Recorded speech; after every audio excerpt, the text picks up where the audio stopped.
আসসালামু আলাইকুম। কেমন আছেন সবাই?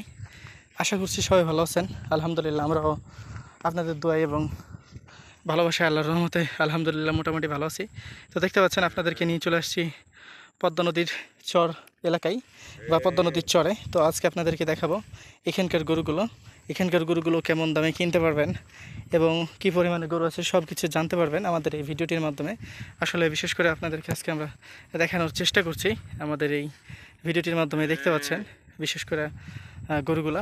তো আমরা এখানে মূলত আসছি আপনাদেরকে শুধু গরুগুলো দেখানোর জন্য। ইভেন হচ্ছে যে এখানে কেমন দামে গরুগুলো কিনতে পারবেন সেটাও দেখানোর জন্য। তো দেখেন যে এখানে হিউজ পরিমাণ গরু রয়েছে এই পদ্মা নদীর চরে। তো এখানে সাপেরও আতঙ্ক প্রচুর পরিমাণে বেশি, কারণ এখানে রাসেলস ভাইপার সাপ প্রচুর পরিমাণে থাকে, যে কারণে দেখছেন আমরা এভাবে করে আর কি হাঁটা যখন আসি। এখানে আমার হাতে দেখেন একটা লাঠি আছে, তখন এভাবে করে আমরা আসলে হাঁটা আসি এই গরুগুলোকে দেখানোর জন্য বা আপনাদেরকে দেখানোর জন্য। পুরাই লাইফের একটা রিস্ক নিয়ে আমরা এই পদ্মা নদীর চরে ভিজিট করি, কারণ এখন যেহেতু পানি আসতেছে সো যে কারণে আর কি এখানে আসলে এই রিস্ক এখানে আসা। তারপরও আমরা আসলে আসার চেষ্টা করতেছি। এখানে যে ষাঁড় গরুগুলো দেখছেন যেগুলো দাঁড়ায় রয়েছে, বিশেষ করে don't worry friend me and you guys like a friend, don't worry. তো দেখেন গরুগুলো মোটামুটি খুব সুন্দর, আলহামদুলিল্লাহ। গরুগুলো দেখতে পাচ্ছেন, আপনাদেরকে আমরা আসলে দেখানোর চেষ্টা করছি আমাদের এই ভিডিওটির মাধ্যমে। তো এখানে একটা ষাঁড় গরু আছে যেটা আপনারা দেখতে পাচ্ছেন। এই ষাঁড় গরু যদি আপনারা এখানে কিনেন তাহলে এই গরুটার প্রাইস কেমন এখানে হইতে পারে? তো এই গরুটার প্রাইস প্রায় হইতে পারে এখানে কিনলে 60 থেকে 65 বা 70 টাচ করবে, এরকম প্রাইজের হইতে পারে। ওখানে একটা ষাঁড় গরু দেখছেন, এটারও প্রাইস প্রায় দেখা যাচ্ছে যে 90-এর কাছাকাছি চলে যাবে, কারণ ওটা অনেক বড় আছে, প্রায় 3.5 মণ মতো মাংস আছে। আর যেহেতু এটা পালার গরু সেক্ষেত্রে অবশ্যই একটু দাম বেশি হবে। এটাই হচ্ছে যে আর কি সত্যতা। তো এবার আপনাদের মনে অনেকের মনে প্রশ্ন জাগতে পারে যে ভাই, আপনারা যে এখানে আসেন বা এখানে আপনি আসেন, তো এখানে এত রিস্ক না আসার দরকার কি? দেখেন আপনাদেরকে আসলে আমরা ভিডিওগুলো দেখানোর জন্য, বা আমিও খুব গরুকে পছন্দ করি। আমাদের 38 বছর গরুর ব্যবসা ছিল, যে কারণে আমার গরুর প্রতি অনেক একটা টান আছে। এভাবে করে হেঁটে আসি, যে দেখেন যখন আসি এভাবে লাঠি নিয়ে এভাবে করি আর কি, যে কারণে কোনো সমস্যা হয় না। What happening bro, what happening bro না সিস্টার তুই? ফক, সরি সরি, আমি একটু রাফ ইউজ করে ফেলছি, সরি, আপনারা কেউ কিছু মনে করেন না। তারপর আপনাদেরকে আসলে আমরা দেখানোর চেষ্টা করলাম আমাদের এই ভিডিওর মাধ্যমে, বা দেখানোর চেষ্টা করতেছি এই গরুগুলা। আসলে বিশেষ করে আপনারা দেখতে পাচ্ছেন, তো এই গরুর রাজা, the Maharaja, the king of cow চলে আসতেছে, দেখতে পাচ্ছেন। The black man, the black মামা। তো এখানে সাপের আরেকটা নাম আছে ব্ল্যাক মামা, যেটাকে আমরা বলি যে আর কি কোবরারই আরেকটা জাত। রাসেলস ভাইপারের বিভিন্ন জাত হয় না, কিন্তু কোবরার বিভিন্ন ধরনের জাত আছে, যেমন ব্ল্যাক মামা, তারপরে ব্ল্যাক কোবরা, তারপরে কোবরা, কিং কোবরা। ব্ল্যাকের মানে কোবরার অনেক জাত আছে, কিন্তু রাসেলস ভাইপারের একটাই জাত। কিন্তু বেশি ভয় লাগে রাসেলস ভাইপারকে দেখে ভয় নাই, কিন্তু আমাদের ভয় হচ্ছে কোবরারে দেখা। কারণ কোবরা হচ্ছে যে এমনই একটা মানে থার্ড ক্লাস স্নেক, সে তারণ দেয়, চর এলাকাতে আসলে সে তারণ দেয়। কিন্তু দেখা যাচ্ছে যে রাসেলস ভাইপারের ক্ষেত্রে এমন হয় না। রাসেলস ভাইপার দেখে মুখ লুকায় নাই, বা রাসেলস ভাইপার কিন্তু মুখে মানে যেমন নতুন বউ শরম পায় না, সেরকমভাবে সে শরম পায়। কিন্তু হ্যাঁ, এবার ব্যাপার আছে, তার রেঞ্জের মধ্যে যদি আপনি চলে যান তাহলে আপনার খবর আছে। তো তার রেঞ্জ কতটুক?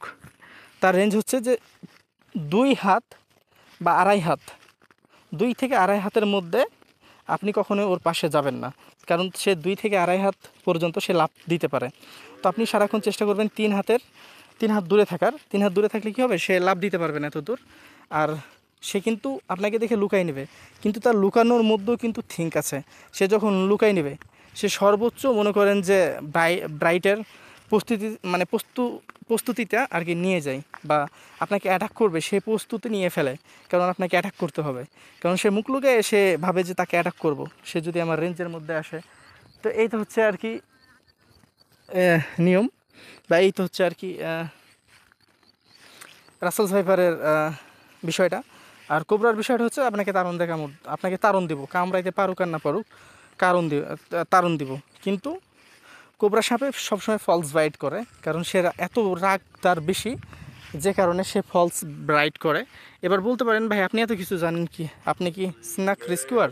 না ভাই, আমি যেহেতু চর এলাকাতে আসি, সো আমি গুগলে স্ন্যাক বা রাসেলস ভাইপার বা বিভিন্ন যে সব সাপগুলো আর কি ভেনম যুক্ত সাপ বা নন ভেনাম যুক্ত সাপগুলো নিয়ে আমি কিছু সময় স্টাডি করছি, যে সাপ কীভাবে করা যায়, বা স্ন্যাক বুক কিনছি একটা, যে কোন সাপ কোন সময় অ্যাটাক করে। তো তার মানে এ না যে আমি অনেক এক্সপার্ট সাপের বিষয়ে, তা না, কিন্তু কিছুটা জ্ঞান অর্জন করছি, যে জ্ঞানের মাধ্যমে হয়তো বা কিছুটা হলেও আমি সাপ থেকে দূরে থাকতে পারবো, বা সাপের যে বিষয়টা সেটা থেকে সতর্ক থাকতে পারবো। সাপ হচ্ছে পৃথিবীতে সবচাইতে ভীত একটা প্রাণী, কারণ মানুষ দেখলে আপনি দোয়া করেন, সে সকালবেলা উঠে আল্লাহর কাছে দোয়া করে যেন আল্লাহ আমার মানুষের সাথে দেখা না হয়, সে সকালে উঠেই সেই দোয়া করে। তো অবশ্যই সাপে কাটলে আপনারা ডাইরেক্ট চিকিৎসা নেবেন, কোনো সময় ওঝার কাছে যাবেন না বা কবিরাজের কাছে যাবেন না, কারণ বিষাক্ত সাপে কামড় দিলে ওঝা কিছুই করতে পারবে না। ওঝা শুধু ফাউল বা ফলস, এ ওঝা কিছু করতে পারে না। তো অবশ্যই আপনাকে বিষাক্ত সাপ হোক বা বিষাক্ত ছাড়াই হোক না কেন, যে সাপে কামড় দিক না কেন, অবশ্যই আপনি আপনার নিকটস্থ যে উপজেলা স্বাস্থ্য কমপ্লেক্স আছে সেটাতে অবশ্যই আপনি যাবেন, এবং তারাই ডিসাইড করবে সেটা আসলে বিষালা সাপ না বিষ ছাড়া সাপ। অবশ্যই এটা মাথায় রাখবেন, কারণ এমন হয় যে নিজে নিজে ডাক্তারি করা কোনো সময় যাবে না সাপের বিষয় নিয়ে, অন্য বিষয় নিয়ে করবেন ঠিক আছে, কিন্তু নিজে নিজে ডাক্তারি করতে যাবেন না সাপের বিষয় নিয়ে। এটা অবশ্যই মাথায় রাখবেন, কারণ এটা সাপ, এটা আপনার জীবন মরণের বিষয় হয়ে যাবে। কারণ একটা হচ্ছে যে নিউরোটক্সিন, একটা হচ্ছে হিমোটক্সিন। সো অবশ্যই দুইটা সাপই আপনার জন্য রিস্ক।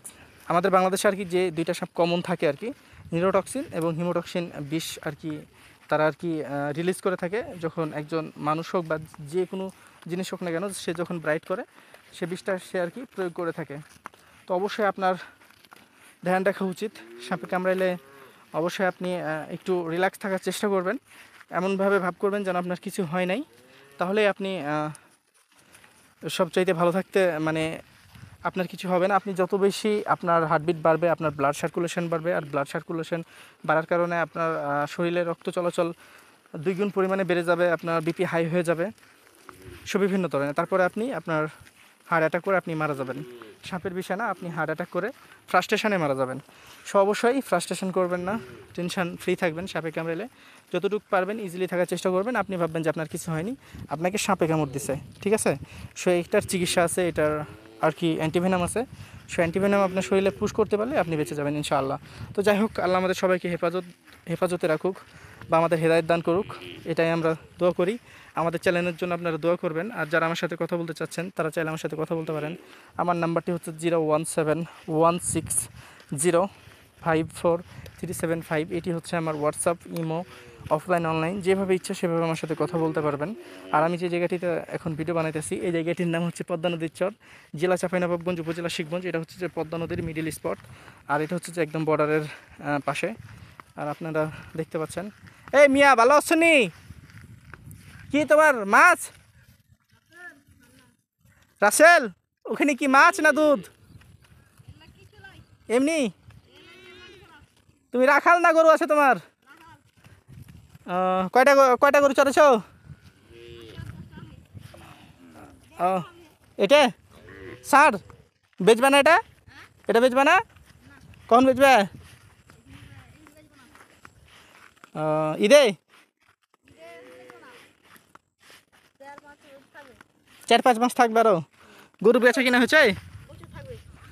গরু বেচা কিনা